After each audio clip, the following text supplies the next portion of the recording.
Right, let's get things set up. So, okay, battery is full. That's good. Okay. Yes. Meow. Tickle, tickle, tickle, tickle. Right, lens would be very useful at this point.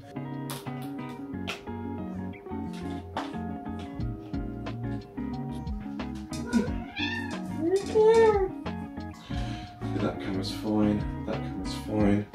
Right. I need my microphone. Sorry, Ray, I need to evict you. There you go, Ray. You can come back in later. Hello guys, welcome back to Car Obsession and welcome to episode 5 of Vlogdown. So as you can see by the title of this video, I am going to be talking through what filming equipment I use. Granted, this isn't going to be the most interesting topic to everyone, but for fellow YouTubers and people who are quite into their tech, this may be of interest. When I first started YouTube, I filmed with a Galaxy S7, a Samsung, and I had one GoPro. I may have had 2 GoPros, but to be brutally honest, I simply cannot remember. This was quite some time ago. Of course, as the channel has progressed, I have upgraded my equipment, and thankfully down the line I have been able to pick up some money from relatives, which has enabled me to upgrade and improve my setup.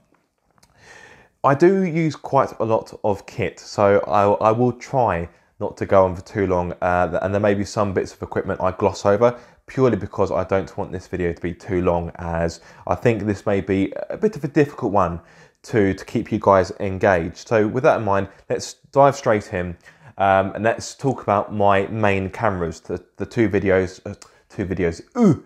cameras that I'm using for this video. So the camera I'm talking into right now is a Canon 80D, which is a popular choice amongst YouTubers. I would class it as a mid-range camera, so it's not quite entry-level, but it's not quite professional grade either. It is a DSLR camera, so it is quite bulky. How much did I pay for it? Obviously, some of these prices may be a little bit out of date, because I have had some of my kit for quite some time now. I think for this camera I paid about £1,100, I think, don't quote me. So of course that was for the camera body, and it also included the lens, which is an 18 to 55mm lens, so you can zoom in and out. So at the moment I've got it set to about 24mm, give or take. Actually it's probably more about 20, so if I zoom out like that you can see a bit more, and if I zoom in, I'm pretty sure you guys know how a zoom works, so I'm not going to patronise you, because zoom is a very basic function, isn't it? And then that brings me on to my secondary camera, you over there. That is a Canon Powershot G7X Mark II. I know, it is a really catchy name. Again, this is a camera that is also popular amongst YouTubers, and for this camera I think I think it was about £540, but again, this was quite some time ago. So let's talk about each camera individually, which I'm talking to this one. So this is my main camera, the one I'm speaking to now. So when I do my reviews, or pretty much any of my filming, this is my main camera. Now, of course, I mentioned a few moments ago that I've got the 18 to 55mm lens, but I do have other lenses available, which I will speak about briefly. So this is probably my least used lens. This is what is this? This is a 70mm to 300, so it's quite a telescopic lens. So if I do that, you can see how much it zooms in and out. So of course this is better for filming things from a distance, which, to be honest, I don't do very often. I think the only time I've used this lens on YouTube was when I was lucky enough to be invited to the World Rallycross at Lydden Hill. This is a great lens, but the more you zoom in, the more shaky it's going to be. So when you're zoomed right in, you need to be really steady with it, because any minute movement will translate heavily in regard to the footage. In fact, I may put in some archive footage from the Rallycross where the video stabilization isn't so good. This lens doesn't have stabilization built in. The lens I'm using now does. So this is a fantastic lens, and this is made by a company called Sigma, who they are a third-party company, but a well-regarded third-party company for making lenses for Canon and Nikon. I don't know if they do lenses for Sony. But yeah, they do Canon, obviously. I believe they do Nikon. Not too sure about Sony. Next lens. Again, this is one I don't use that often, but it does come in handy. So this is my wide angle lens. So this is 10 to 18 millimeters. So this is really handy for those times when you want to squeeze more into frame, but you don't want to necessarily move your camera location backwards or forwards. Well, you wouldn't move it forwards, would you, if you're trying to fit more into frame? But this is handy because it allows you to get a wider angle. This is a wide angle lens, so the clue's in the name. As you may be able to spot, I have got a polarizer on there. It's not really focusing very well, but I do have polarizers, which are very handy. They are a fantastic bit of kit and pretty cheap, to be honest. So they do come in handy. I'm trying to think of times when I've used this lens. I have used it on the Carb Session channel, but I can't think of any prime examples. Speaking of prime, my last lens is a beauty. This is a prime lens, and it basically means it's fixed. So you can't zoom in or zoom out. This is 50 millimeters, and this lens is brilliant. This cost me about £100. Actually, I can't remember how much this lens cost me, but this one was about £100, my telescopic one. And my prime lens, this one here, this was also around £100. This lens has got stabilization, as does that one, but these two don't. That isn't too much of an issue because I mainly use this one for photography, mostly exterior photography, because this is fixed at quite a, I'm trying to think of the technical term, is it focal length? No, I don't think that's the right terminology. I'm not the biggest photography buff, but because it's fixed at 50 millimeters, it's quite zoomed in. Therefore, I wouldn't really use it for any interior shots of the car because it is a bit too zoomed in. Not unless you're trying to pick up fine details, perhaps. So I use this for all of my exterior stuff. So a lot of when I'm presenting to camera, there's a good chance I'll be using this lens. And the great thing about this, the great thing about a prime lens, is that you get a lower aperture, and that means it lets light in. And in essence, it basically gives you that really nice bokeh effect. And if you don't know what a bokeh effect is, I'll drop in a photo or some filming where you can get an idea of what I'm speaking about. In essence, it means that it blurs out your background. And I like it because it just makes the videos look more professional. This is a fantastic lens, and it was a lens that I underused for quite some time. So it got to a point of I would play about with it. I thought, this is really good, I should use this more often, and now I do. So that's my main camera spoken about. Okay, let's move things on because I know I've spoken about that camera for quite some time. My secondary camera, again, is fantastic. It's got stabilization built in, whereas this camera doesn't. This camera works better in low lights, in my opinion. The stabilization is fantastic, and it's compact. Therefore, I can take it anywhere, whereas this one is a bit more bulky.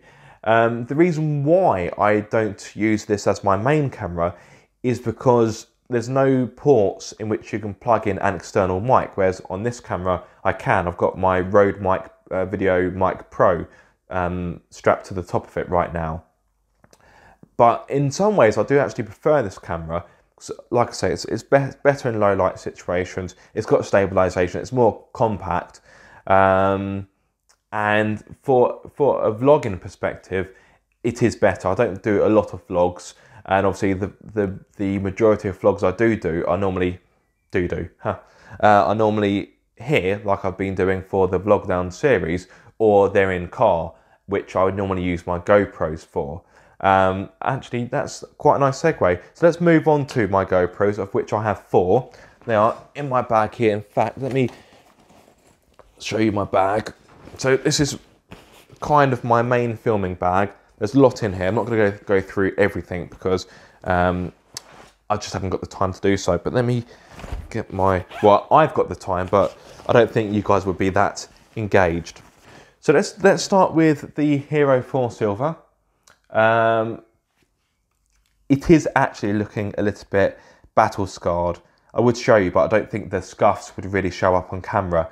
But this has seen quite a lot of action, but it is as dependable as it has ever been.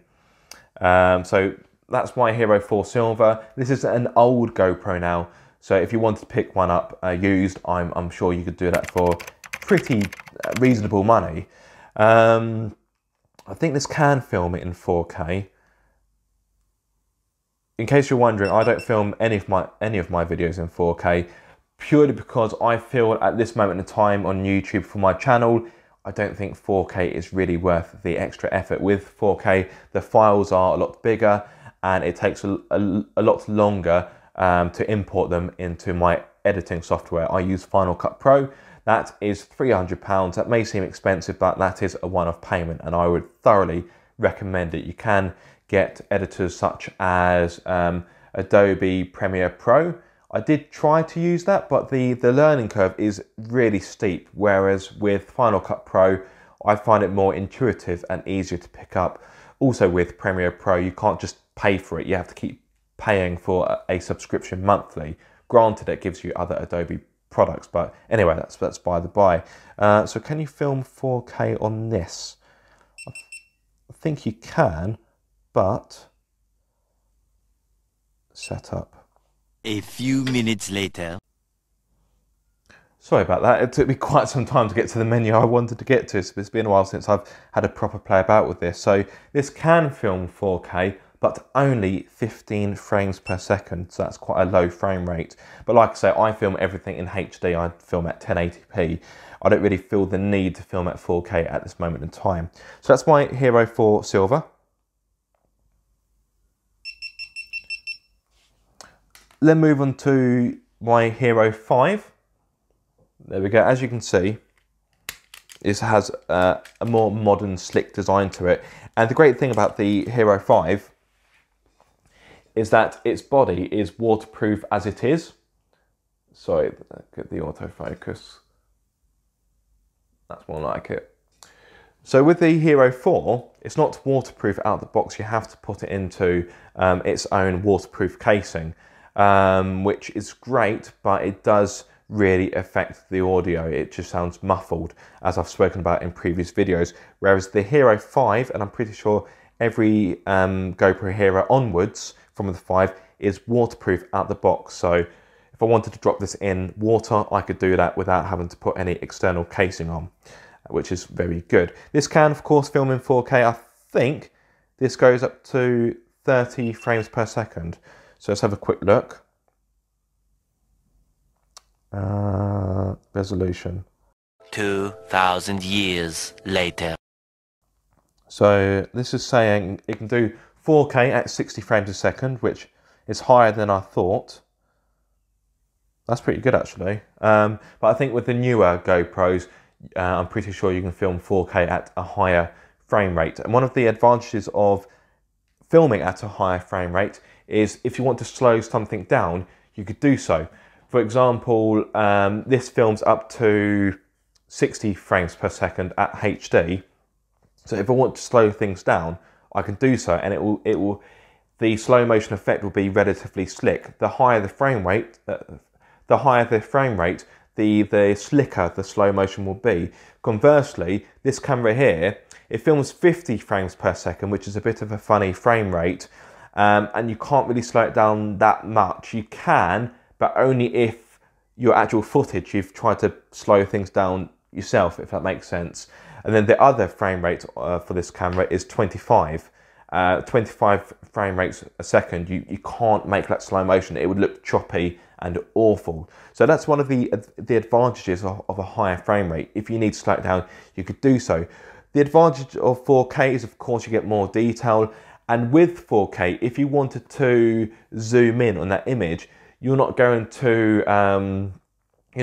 to significantly compromise that image. Whereas when you're filming 1080p HD, if you want to zoom in quite substantially, the picture quality, there will be a noticeable difference. So I will actually demonstrate that now. So this is obviously as it is now, and let's zoom in.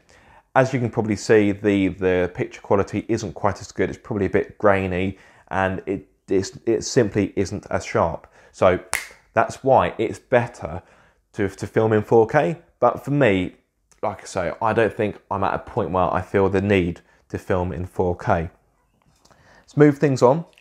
So I've got 2 Hero sessions. These are fantastic because they are extremely compact. You can fit these in your pocket without any issues whatsoever. So let me take them out of their casings to give you a real idea of their size. So they are literally tiny. They fit into the, actually, they're almost lost in the palm of my hand, in fact. These are fantastic, and these are waterproof out the box, so you don't need to do anything with them. So I've got my Hero session and my Hero 5 session. So this one is a bit more advanced. You can do things like voice commands, I believe. Actually, you can do that with the Hero 5. I've never used the voice commands because, to be honest, I don't feel the need to be honest. So these are compact, so you can fit them in really tight places.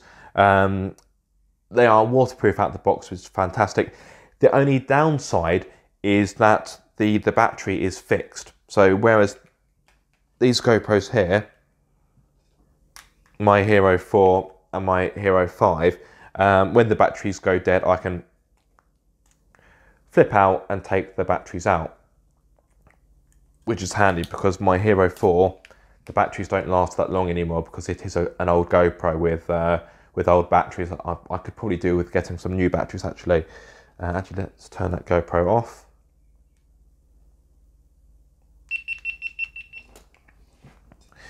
The battery life on these, give or take an hour. Sometimes I can get a little bit more. Same kind of goes for my other GoPros, but these are fantastic. GoPros are probably expensive for what they are, but I do think they are worth the money. So those are my cameras, and I do have a drone as well. I've got a DJI Mavic Pro. This is quite an old drone now. You've now got the Mavic Pro 2. So as you can see, I've got this nice case for it. Well, you can't really see it, it's not really in shot that much. But yes, here is my drone. Fantastic bit of kit, which, oh, hang on, I've not quite unfolded it properly. Fantastic bit of kit, which can get some great footage, some really brilliant footage. The only problem is for those of you that don't know, I'm sure you can tell by my accent, I live in the UK. Therefore, our weather is far from predictable. And in fact, the last time I was able to use this was last autumn, so many months ago, because before the coronavirus outbreak in the UK, we had a few storms here. We had Storm Dennis and Storm Kiara, and we had another storm, which I can't think of the name. But we have had quite a few storms here, and it's been very windy in the UK. So that's why I've not been able to use it this year, because the weather simply hasn't been good enough. Drones are fantastic, but I wish I could use this more often. Sadly, that isn't the case. How much did I pay for this? Again, this was quite some time ago. I think this was about somewhere between 1,100 and 1,200. So for what it is a lot of money for this bit of kit, particularly when the batteries, they last about, well, in my experience anyway, about 20 to 25 minutes. So you do need to be quick when you're filming. So I've got the official battery here. Then I bought a third-party battery as a backup. Normally, third-party batteries, they're not as good as the real thing. And I have had some third-party batteries that are rubbish in regard to holding a charge. This isn't too bad, to be fair. It's not too far behind the real McCoy. in regard to charge duration, not charge duration, battery life. That's the word I'm looking for, battery life, yes. So the drone is amazing, it really is, but I just don't get to use it very often. One thing I do get to use often though is my gimbal, and this is a wonderful bit of kit. This is the Zhiyun Crane Plus. This was about £550, so a fair amount of money. I've got my piece of paper in here. Basically, this has the measurements of how to set it up, because as you can hopefully see, it's all tucked away very nicely. And you have to put it back in this configuration. So once you've actually got the gimbal out, adjusted it to your camera's weight to make sure everything is balanced, once you take the camera off, it won't fit back in. So you have to kind of put it back to its default setting, I suppose. So to make things quicker in the field, I write things down so I can just literally set it to the settings that it needs to be. So this is a fantastic bit of kit. Yes, it is pricey, and to begin with, I actually bought a gimbal. I bought a GoPro gimbal because it was a lot cheaper, but I found I never used it because GoPros are fantastic, but I don't think they can really replace a DSLR. So I don't think I've got any GoPro gimbal shots to show you as a comparison. But the gimbal shots I do are with this camera here, and I love this bit of kit. I really do. It really enables you to get some nice, slick footage. So yes, pricey, but almost worth its weight in gold. Oh, pardon me. Sorry, almost worth its weight in gold. In regard to what I have left, I don't know how long I've been speaking for, because I have had to restart the camera, so I may have been talking for quite some time. So what's left over are really the supporting cast, so to speak. So things like mounts. I'll quickly go through these. Of course, I've got various GoPro mounts, but I've also got these. These are Fat Gecko mounts. This is, well, when I bought it, this was, how much was this? 80 quid, which may seem a lot for a bit of metal with some suckers on it, but this can really stick. So I use this for my in-car filming. So let's pretend this is the windscreen. I would have this. So let's say, pretend that's the steering wheel and that's in front of me. I'd have this kind of mounted up here, and my DSLR would be attached to it. For some videos, I've used those bonnet shots where the camera is looking through the windscreen, and I'm talking to the camera on the bonnet. This is what I use for that. So again, this is a pricey bit of kit, but I thoroughly recommend it. There are, of course, other mounts available, but yeah, if you can stretch to this, I would definitely recommend it, because this has got a lot of strength. And in fact, I've mounted it to some cars and done that, and the whole car's moved. So this is the kind of mount which I have a lot of trust in. Let's face it, I'm willing to strap a £1,000 camera to a bonnet of the car whilst driving at the speed. So I wouldn't do that if I didn't trust this product. I then have another Fat Gecko mount, but this has got two suction cups on it, and I use this mainly for my in-car lights. When I film in car, as I'm driving along, I use this LCD light. I can't remember how much I paid for this because I bought this ages ago. So that's the light. that can be swapped out. I do have a clear filter to go in there. I've recently used the orange filter just so the light is a bit warmer and a bit less harsh. I don't think I paid that much for this, to be honest. It works well enough. It's quite bright. Does need to be charged though. So I use rechargeable batteries in there. You can use normal AA's, but this thing does eat batteries. It does go through quite a lot. So I thought it probably makes more sense to use rechargeable batteries. That way I can just use the same batteries and just keep recharging them, of course. So I use that in car. Again, that would be positioned to the left-hand side of the windscreen. And the light would, of course, be facing me.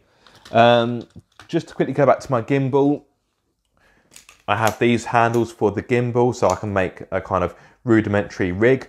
This is good because you can put the gimbal through the middle, and then instead of holding the gimbal like that, you can kind of spread the weight out of it and hold it like that. And although the gimbal it does help you to get really stable shots, using this just adds to that, and just it's kind of like a belts and braces approach, I suppose, but that does help. This was, I bought it so long ago. I would say somewhere in the region of 30 to 50 pounds. So let's just call it 40 pounds as an average. That may be incorrect. My tripod, so the tripod here is a Manfrotto. I don't know if that's how you pronounce it. Manfrotto tripod. It should have cost me £100, but at the time I got it for £50. It's quite strong, it's quite sturdy. It's not the most beefy looking tripod, but for my purposes, it serves me just fine. Yes, when it is windy, I do need to be a little bit careful because it is quite a sleek design. It's not one of those big fat professional tripods you can get.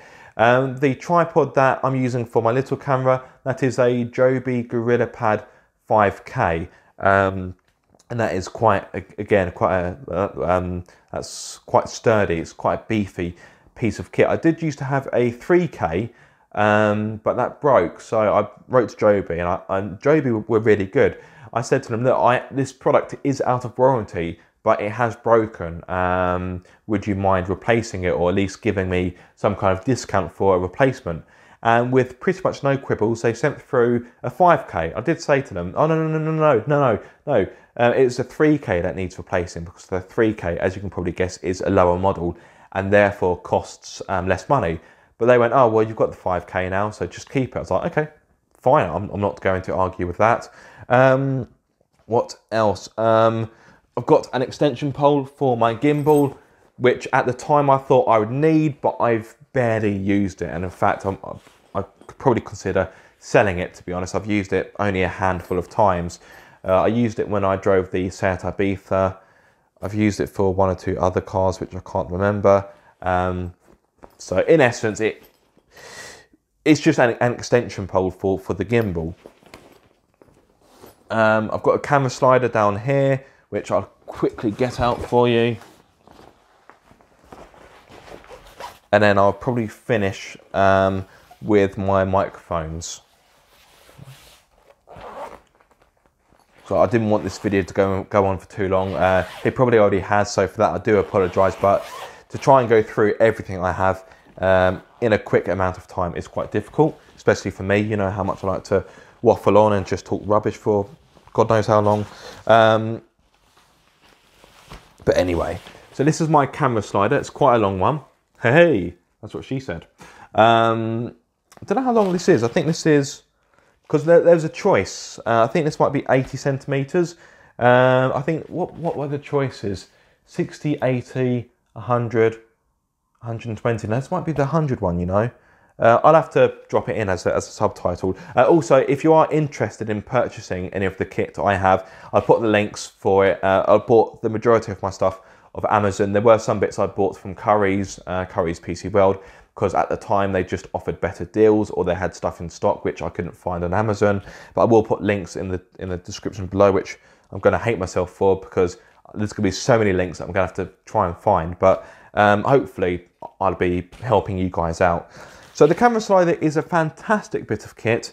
I don't really use it as much as I used to. The reason for that is because it can be a little bit fiddly to set up and to make sure it's balanced, especially when I film a lot of my stuff on uneven ground. It's normally in like gravelly, dusty car parks, which are very uneven. So sometimes it can seem like more of a hassle setting this up, particularly when the shots I get from my gimbal are kind of similar to what I get from this. But I will pop in some examples of my camera slider shots.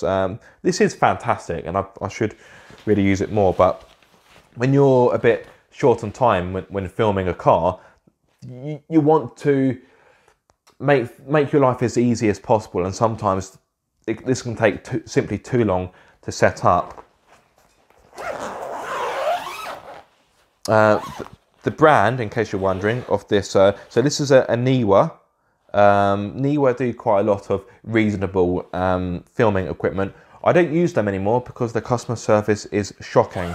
I had a camera bag from them which split not too long after I bought it. I contacted them 5 times and never got anything back. So after that point I was like, nope, I'm not going to buy anything else from you because your customer service is rubbish. Instantly, that light, that's also Neewer. But like I said, I don't buy anything from them anymore. Yes, microphones. So as I referred to earlier, I mentioned it quite quickly. On that camera, I've got a Video Mic Pro, which is made by Rode. Rode are very well respected in their field for making microphones. They are an Australian company, but if I'm going to be honest, I think they are overrated and overpriced. I've had quite a few of their products, and I've also had quite a few of their products break on me. I think I've had 5, so I've had 2 clip-on microphones break on me. I had a Video Mic Pro break on me, and I've had 2 Video Mic Go's break on me. So I have a Video Mic Go, which, oh, actually, that is in here. So that's the Video Mic Go. So this is the cheaper version of the microphone I'm using now. As you can see, it's all sellotaped here. Quite often on these, the kind of, oh, I can't remember what Rode call it, but they have this fancy trademarked name, whatever it is, for this kind of this bottom device. And basically, it's like, I think the best way to describe it, it's like a damper. It's like a shock absorber. So it just helps to take the stings out of any knocks to the microphone. And that mic has also got one as well. But the problem is they often snap there. Sorry, I'm doing it almost out of shot. They snap just here. And that's why you can see loads of sellotape. So that's happened to 2 of them.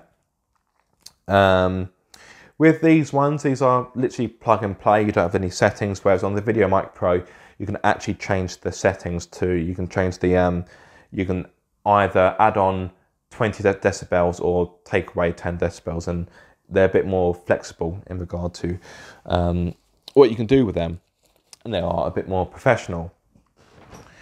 So I still use the Rode mics on my cameras, but for my clip-on microphone, this mic here,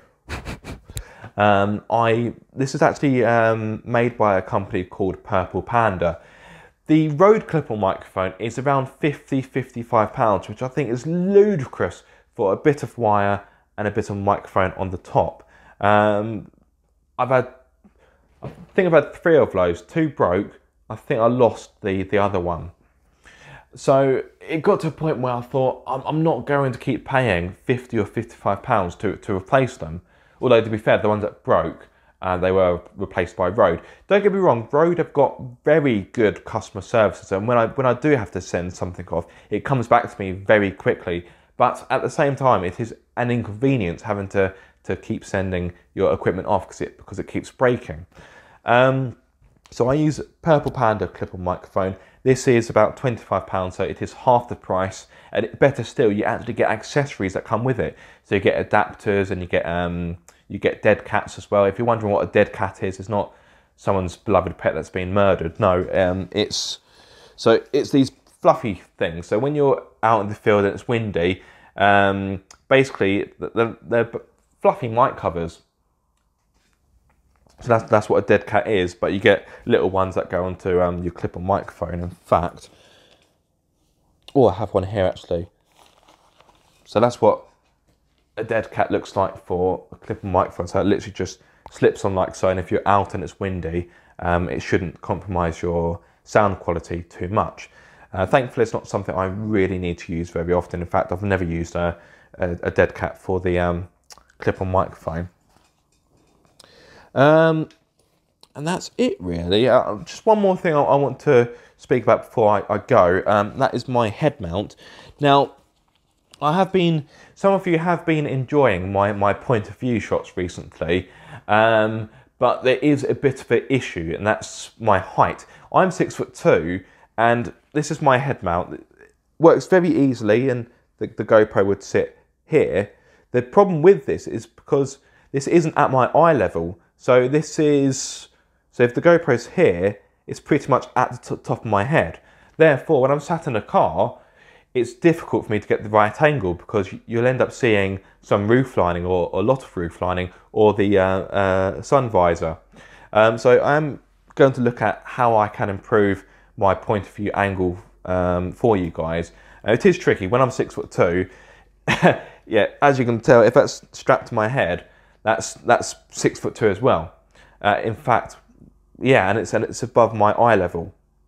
So if I've got everything set up in the car for my eye level, so I can drive safely, obviously this is going to be at a higher height than my eye level.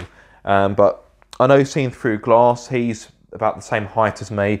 I think what he uses is a baseball cap, and then a mount that's kind of like a clothes peg, and that's a bit lower, so that's more in line with eye level. So I might look at that. If you've got any suggestions, guys, let me know. I do know Steph AB quite some time ago. I don't think he uses them anymore, but he had kind of like glasses which had cameras in them, kind of like spy glasses, something like from James Bond. The problem with those is that the cameras are quite small, therefore the quality isn't very good.